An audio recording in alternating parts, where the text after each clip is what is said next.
Again ye have heard that it hath been said by them of old time, Thou shalt not forswear thyself, but shalt perform unto the Lord thine oaths. But I say unto you, swear not at all, neither by heaven, for it is God's throne, nor by the earth, for it is his footstool, neither by Jerusalem, for it is the city of the great King. Neither shalt thou swear by the head, because thou canst not make one hair white or black. But let your communication be yea, yea, nay, nay, for whatsoever is more than these cometh of evil. You may be seated.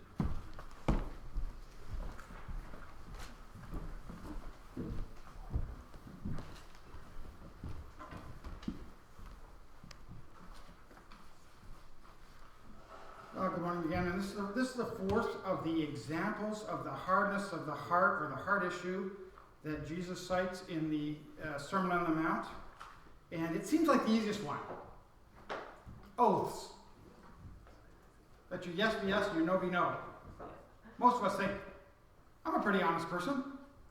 I'm a person of integrity. And by integrity, you might have a different definition. I have not looked up the textbook definition, but to me, integrity is the strength of people's assessment of your character to do what you say you will do. If you're a person of integrity, they're going to say, I trust that person to do what they're going to do because they've demonstrated that. That is their character.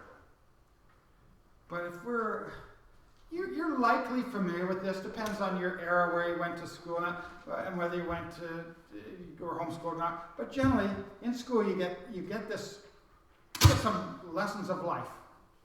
One of them being this lesson where somewhere along the line, another child says to you, when you've got something good, you've got some candy, give me half that candy, I'll be your best friend. Usually when they're saying for half a candy, they'll sell their friendship. Be careful, that's about what it's worth. And when someone else has something more, they'll sell that again. But I don't know if we really get taken in by it, but it's just one of those childish things. And then somewhere along the line, you'll give somebody something. In order for some token reward, they'll do something for you. And they after they've gotten from you the candy or whatever, they'll pull out their finger and say, ha, fingers crossed doesn't count. You're familiar with that, or at least in that age. And then you get mad that they did that to you until you find out you can do it to your little brother. Hey, if you share your candy with me, I'll help clean up your room. Oh, okay. Haha, fingers crossed, I don't have to. And then he's mad at you, and then he does it. So that Jesus would have to address something as petty as, my fingers are crossed, tells you something about human nature. Tells you something about yourself that maybe you don't like to face or admit. We are not the people of honesty that we like to think we are. And it comes, when there's a price to pay, sometimes we may say, no, I may have to shut this one off. I think I will. I'll shut this one off and go to the portable. I think Cole's going to come.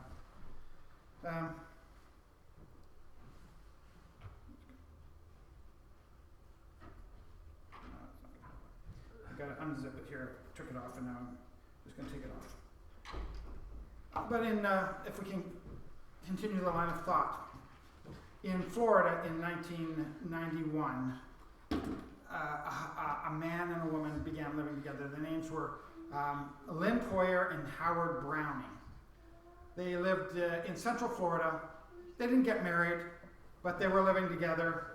They lived together for a number of years. In 1992, they both had the habit of playing the lottery. And so in 1992, they'd been kind of making sure, if you buy your lottery tickets, I better get mine, so that, if I don't want to lose my chance of winning if you win. In 1992, they said, let's make a pact. If one wins a major prize, we will share it 50-50. That way, if you've forgotten to get your tickets, you can still count with the other person's. But if we win a minor prize, we get to keep it. This is $25, whatever, it's mine. They said, okay, that's great. And they affirmed that again the next year, because sometimes they'd both go out to get tickets, sometimes they'd only one would get them out. But they said, okay, if there's a major prize, we will split it 50-50. And of course, you know where the story is going. July 7th, 2007. They are now in their 50s. They've been together for 16 years. Lynn Poyer wins $1 million on a lottery ticket. Does not cash it immediately. Does not tell her, no nice way to say it, shack up. Can't call him husband. But they've had a rocky romance, but they're still together. But lo and behold, the very next day while he's out, he comes back to find she has moved out. No explanation given. She didn't move far. Was actually just down the street. There was a property by her mom's that she moved into. No notice, but she cited that they had rocky times in their marriage, or not marriage, in their time together. 5 weeks later, surprise! I won the lottery. But the arrangement doesn't hold because now we're split, you see. And so she paid off her mortgage on her place that she had just bought, and she bought a couple of vintage cars. She was a vintage car collector, and so she added to her collection, and so all wonderful. And Howard began to think, very convenient. So he had actually kept his ticket stubs from, they had both bought, on July 7th, they both bought lottery tickets at the same time, same convenience store in Central Florida. And so he checked his numbers against the posted winning numbers, and the winning number was one number off of his. Sequentially, at that time, they were given in sequence. And so he figured it out. She actually won this while we were still together the night before she split. Okay, so he took her to court for half the winnings. The court, it was messy because this was a messy relationship. There had been other people involved as far as romantically, but they were still together, and it had been rocky on the road, on off. But it took them 8 years in court, battling, throwing mud back and forth, before the court finally ruled that that Lynn was to give Howard Browning $291,000. That's not $500,000, but it's not nothing. Neither of them were happy with this outcome and tried to fight it, but this is how it ended. But it just kind of serves you think, I'm a person of honor until there's a reason not to be. I would have split it with him, but he doesn't deserve it. And so we start to work for, how do I get around having to fulfill a word that I no longer believe I should be bound to fulfill, or I no longer want to fulfill. When there's a cost to it, I'm not so eager to fulfill it. And we start to see a little bit of what our lives are really like and what they're made of. And so Jesus addresses this in chapter 5 and verse 33 and on. And he says, as he opens up each of this with the same statement. Again, you have heard that it hath been said of them of old time, thou shalt not forswear thyself, but shalt perform unto the Lord thine oaths. And so he's referring back to the Old Testament. There's a number of passages that talk on oaths. And Leviticus 19:12 talks about, don't swear an oath on any false god or idol, because you profane the name of the true God. In other words, don't try and make your statements more true by swearing by false gods, because there's nothing behind the false gods. So you're claiming they have some power or authority that they don't have. And then in Deuteronomy, it says, when you make an oath before God, you must keep it.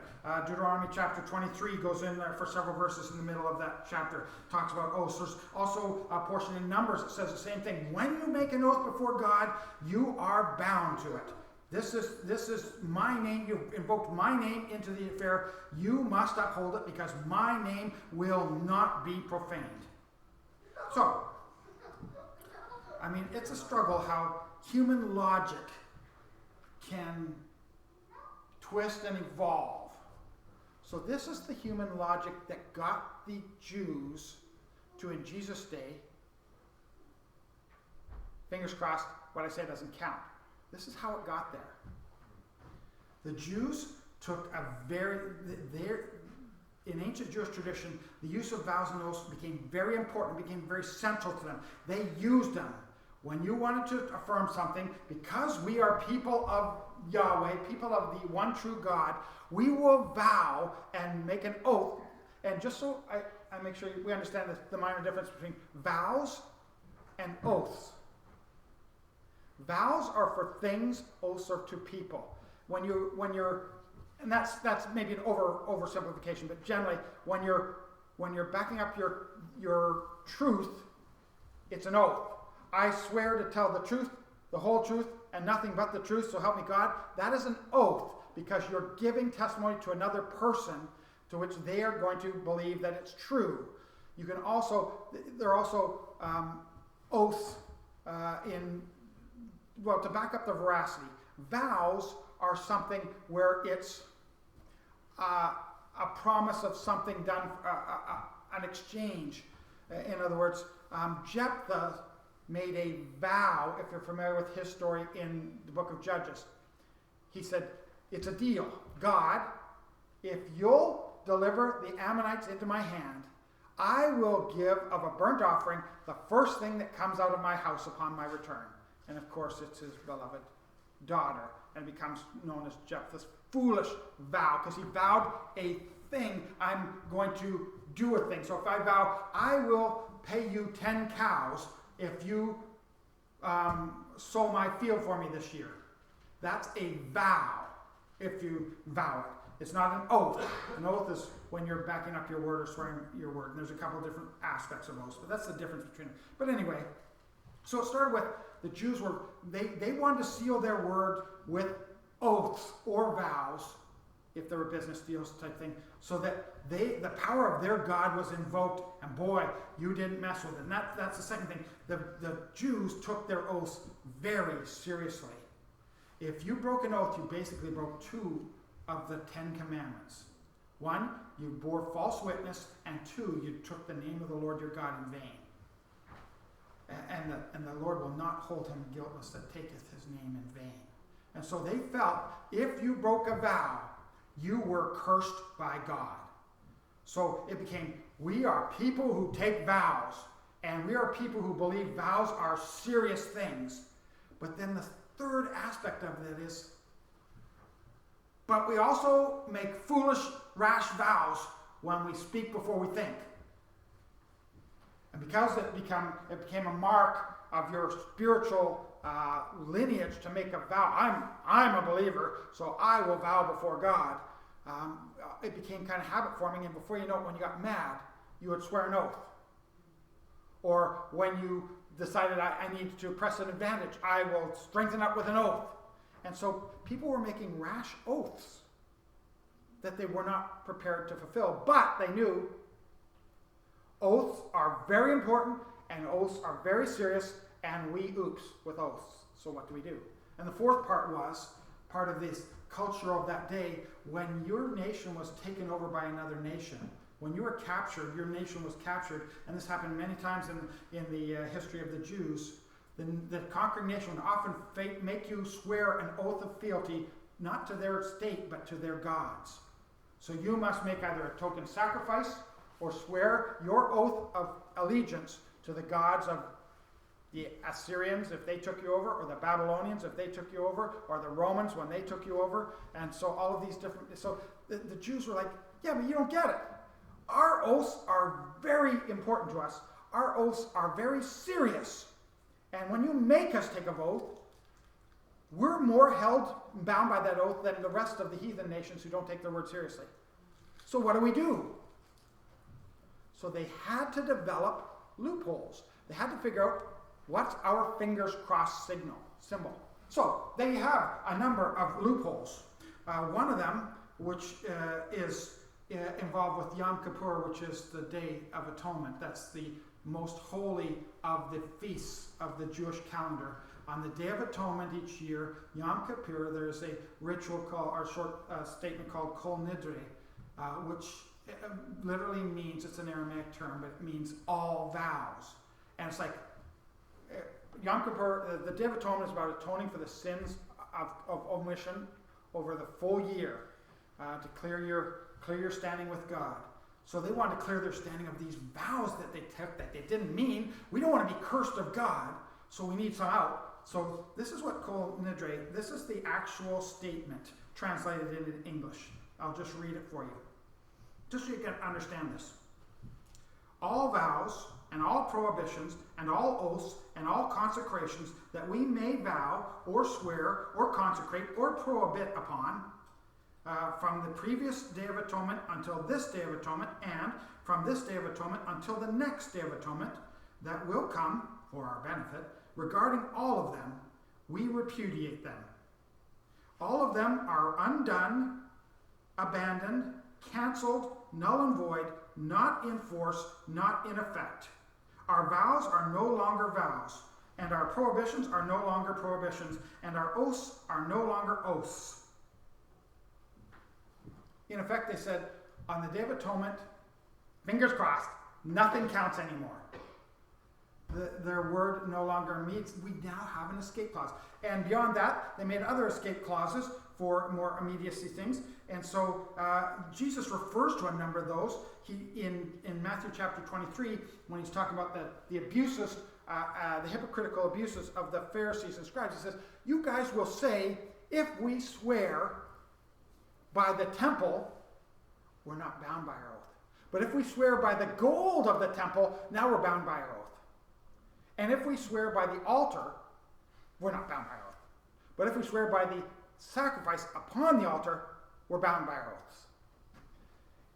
And so they had all these things that were for the initiated. If you were super spiritual, then you knew the rules. And you knew that a vow on the temple was not binding. And a vow on the gold of the temple was binding. So you were able, because you're spiritual and knew the rules for dealing with God, you were able to pull a fast one on the common person who wasn't as up to speed on the rules. So you could tell somebody else who's not a Pharisee, well, I give you my vow on the temple. Ooh, that's pretty serious for a religious man. I'll take him on his word, but unbeknownst to that man, fingers are crossed. That one doesn't count. But if you were talking with another Pharisee who knew the law and the oral traditions, you couldn't get away with it. So he'd say, no, you swear to me on the gold of the temple. In fact, the Mishnah, which is the written, codified oral law, was once oral traditions. It indicates clearly that as far as agreements and the like, that you could nullify certain ones. If you swore toward Jerusalem, you were bound by your vow. If you swore by Jerusalem, you were not. So it's the word, it's that close word, toward or by. And only those who were paying attention to all these oral laws knew the ins and outs. So I could dupe somebody and make us, I swear by Jerusalem that I will do this. Oh, Jerusalem's the holy city of God. Okay, this guy's serious. Fingers are crossed, you didn't know it. Too bad on you. There's a whole system here. And so Jesus addresses it, and he lists a number of these ones, even in our passage, that, of course, they were playing a game with. And so Jesus says, you heard in times of, don't, the Old Testament says, you make an oath to God, you shall not fail to perform it. But I say to you, swear not at all, in verse 34. Neither by heaven, for it is God's throne, nor by earth. It says, none of these fingers crossed exceptions. They said, well, heaven isn't really God, earth is not really God. But he says, no, that belongs to God. That's his footstool. Heaven is his throne, earth is his footstool. It doesn't matter. You're not getting away with it. It says, don't swear at all. And so some people, and I mean good, well-meaning Christians, kind of took this passage and realized, the point of this is don't swear an oath. And so we get a little afraid. What if we're called to witness in a court of law and they say, put your right hand on the Bible, or I don't know, do you put your left or I never, and whichever one it is, I've never had to do it. Which one? Right hand on the Bible, right hand up. Left hand on the Bible, right hand up, and say, I swear to tell the truth, the whole truth, and nothing but the truth. So help me God. Christians can't say that because Jesus said, do not swear by anything. So Christians can't say it. Well, in fact, the Quakers, a very legalistic sect of Christianity, they cannot say an oath in court. So they have gotten a legal exemption to affirm. They do not swear. They affirm to tell the truth, the whole truth, and nothing but the truth. Is that different? Is there less trust behind someone who swears to tell the truth, the whole truth, nothing but the truth, and someone who affirms to tell the truth, the whole truth, and nothing but the truth? It's word games. It's legalism. Legalism looks to define the exact nature of where the line is, how big the box is, what's outside the box, what's inside the box, or where the black and the white lines meet, and what's black and what's white, what's good and what's bad, what I can do, what I can't do. And that's not what Jesus is saying. So don't say, if I go to court, what about the oath? Well, I can't take it because Jesus said I can't take it. That's not what he's saying at all. He's not saying focus on oaths. That's what the religious leaders did. That's what they focused on oaths, and they said, well, oaths are important. Oaths will bring the curse of God on us, but we make rash oaths, so we better have escape clauses. We better have some way to cross our fingers so our oath doesn't count. Otherwise, we'll be under the curse of God. So they made this whole system, and off they went to abuse it. And it's all we've been preaching. Jesus has been saying that each one of these is an issue of the heart. And an issue of the heart, he says, make your yes be yes. He's saying, we're focusing on the do not speak an oath. When he's saying, be a person who tells the truth. Be a person of integrity. Be a person who, in the small things of life, yes equals yes. No equals no. There is no need to swear because your reputation has been built on always being someone who is honest and truthful. Someone who will pay the price to follow their word and what they said.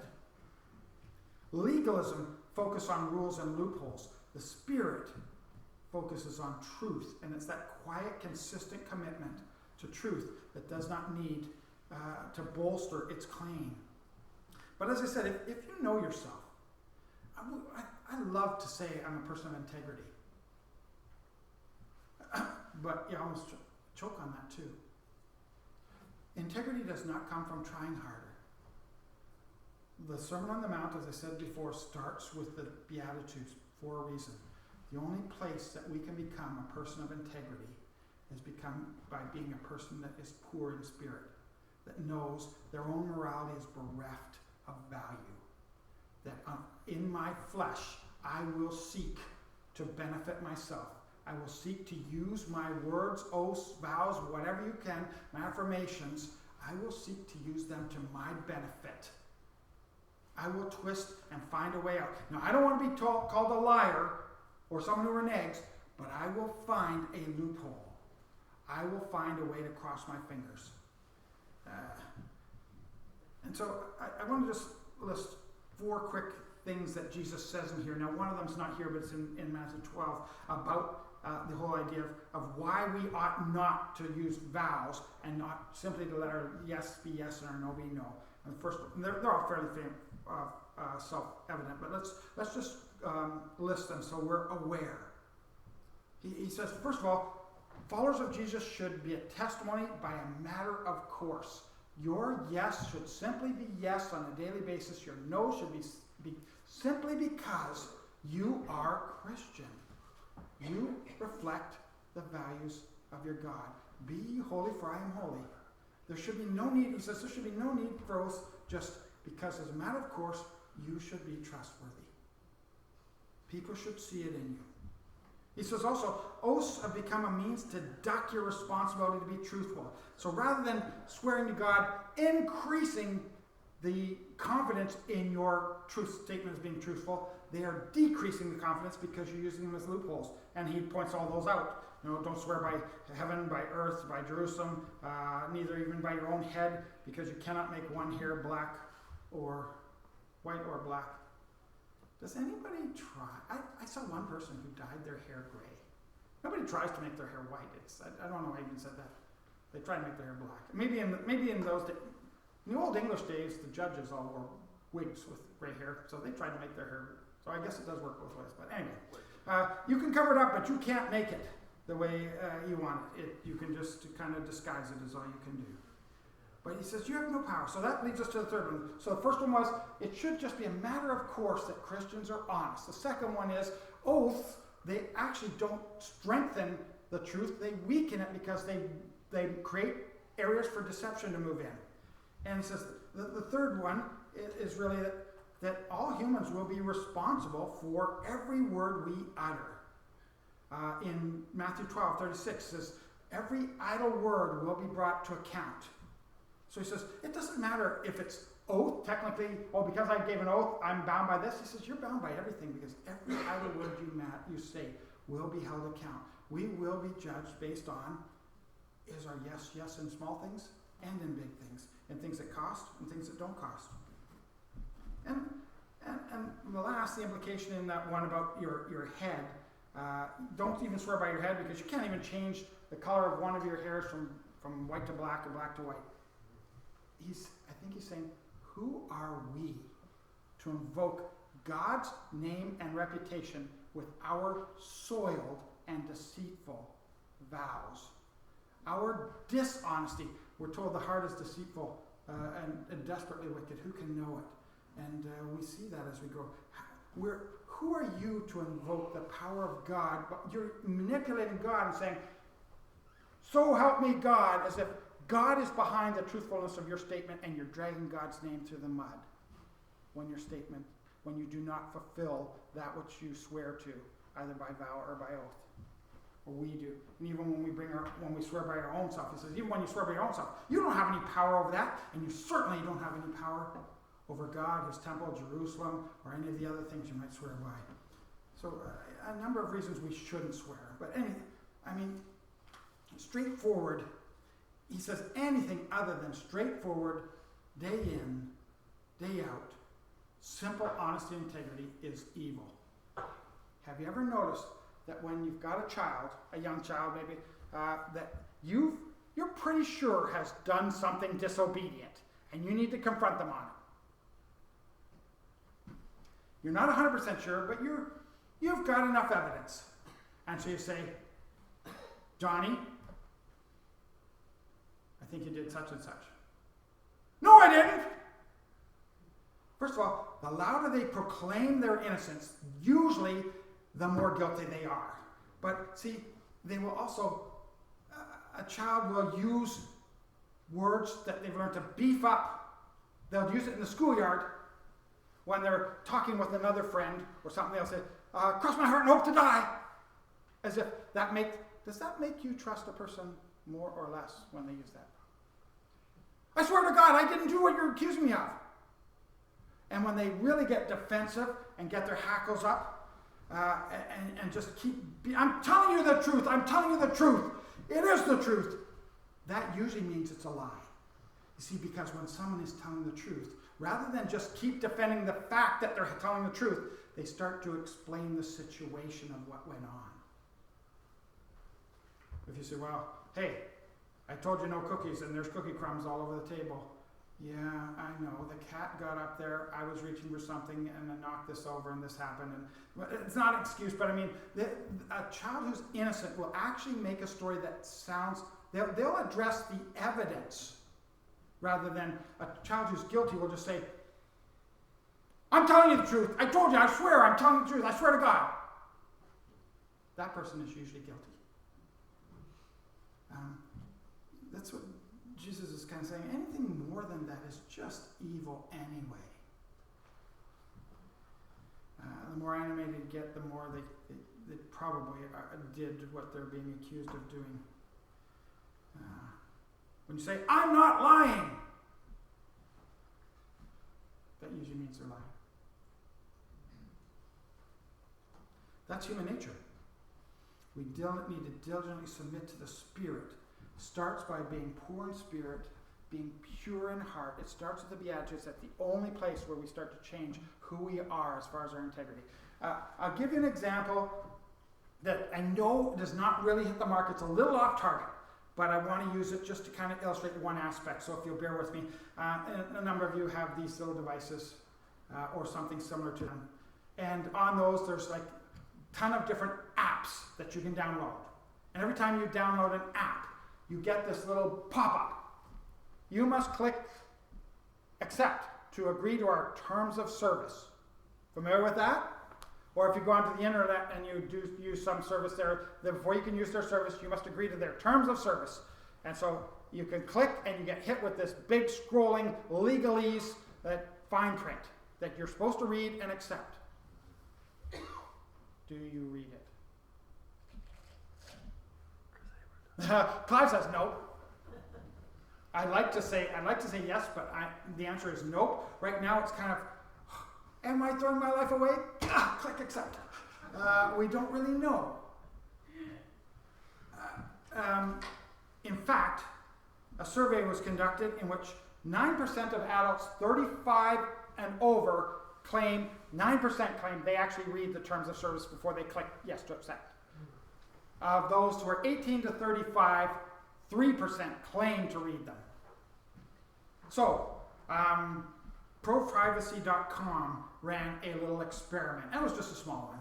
But within this, they sought on the internet for 100 volunteers. Each volunteer would be filling out this market survey, which was just a ruse. There was no market survey. But they would receive just $1 in compensation for if they to an account for whatever it was, PayPal or something, if they did this market survey. And of course, once you agree to the market survey, well, you must agree to our terms of service. So you need to click on this link and read our terms of service and agree with it. And so what they were really doing was seeing how many people clicked on the link. And so of the 100 people that signed up for this survey, to do this market survey, 19 of them actually clicked on the terms of service link to bring up the legalese. Of those 19, 18 clicked accept. I accept the terms of service. One did not. He was contacted to say, why did you not? And says, well, in the middle of your terms of service, it says that I agree that you have the right to place a drone hovering over my home at any time you like to maintain surveillance on me. I didn't want that. He didn't mention the fact, but he did see that one. He didn't mention the fact that also in the terms of service says that the company has the right to name your firstborn for you. It also had there in the terms of service that by clicking accept, you agree that your mother can survey all of your internet use at any time. It had a bunch of these little clauses, and people didn't, even the 18 people who clicked accept had no idea any of those clauses were in there. So they brought up the paper and said, that's too long to read. That's what I do. That's too long to read. Click accept.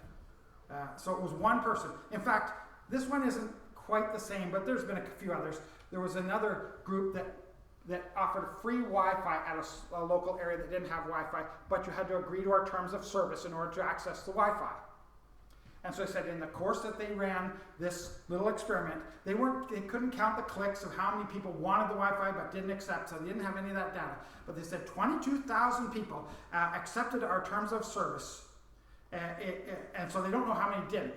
But hidden in the terms of service was, you agree to contribute 1,000 hours of community service in which you will be cleaning public toilets, scraping gum off sidewalks, and relieving blocked sewer pipes. 22,000 said, sign me up. There was also one small clause that says, if you read this, please email us for a small cash prize. 22,000 people clicked.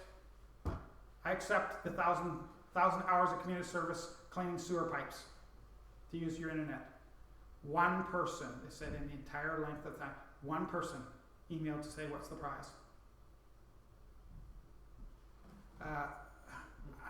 I'm not saying that, like I said, some of that doesn't directly relate. What I'm saying is, we tend to believe that companies are bound by their word. They are relatively honest. I am relatively honest. Our basic assumption is, yeah, I'm a pretty honest person. I believe that's a mortally flawed view.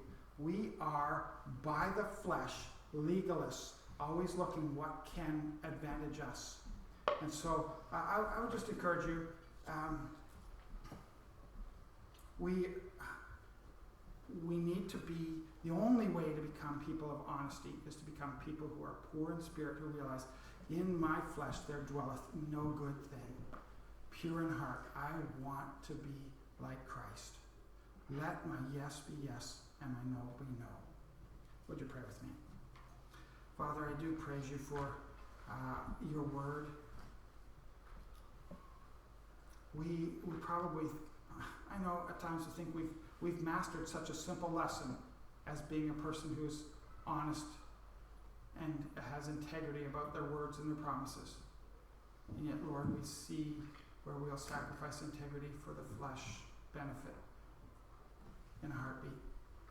Lord, help us to approach you poor, truly poor in spirit, seeking to grow in Christ, seeking to be people whose simple yes means yes and no means no.